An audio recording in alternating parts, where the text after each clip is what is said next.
Couleur 3. 120 secondes, l'invité de la rédaction.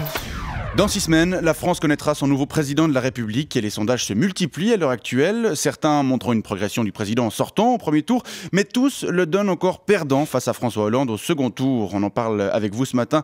Benoît Costes-Meunier, bonjour. Bonjour. Vous êtes militant à l'UMP et vous croyez à la réélection de Nicolas Sarkozy? J'y crois bien évidemment et je la souhaite ardemment. Tant la France a besoin d'un leader solide, charismatique et audacieux en ces périodes de doute, en ces périodes de troubles, en ces périodes de crise, en ces périodes de troubles, en ces périodes de... Question suivante. Oui, pardon. Alors comment pensez-vous que Nicolas Sarkozy parviendra à refaire son retard sur François Hollande? En nous parlant de ce que nous avons de plus précieux. Ce que nous avons de plus précieux, c'est la République. La République qui fait de nous des hommes et des femmes libres.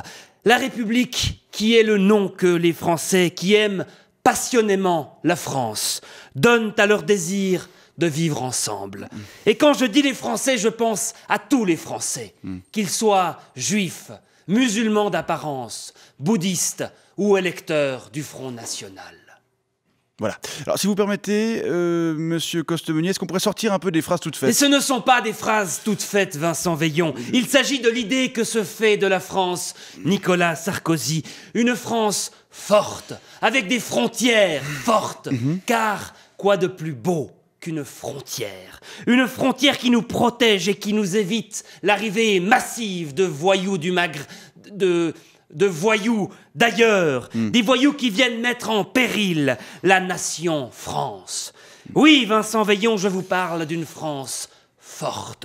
Une France à laquelle chacun de nous croit, y compris Carla, qui en a épousé la cause, puisqu'elle a, elle aussi, fait le choix de devenir forte. Oui, c'est vrai qu'elle a plus sa ligne d'antan, Carla Bruni. Une France qui refuse l'islam.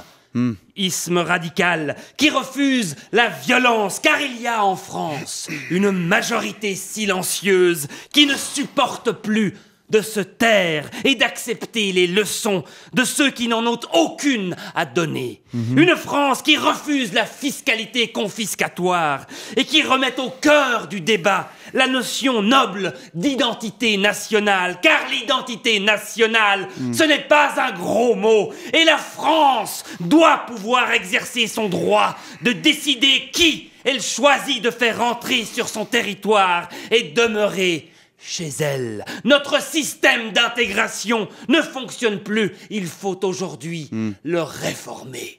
Très bien. Et si la France veut croire en son avenir, Vincent Veillon... Je suis navré, Benoît Costes-Meunier, on arrive au terme de votre temps de parole.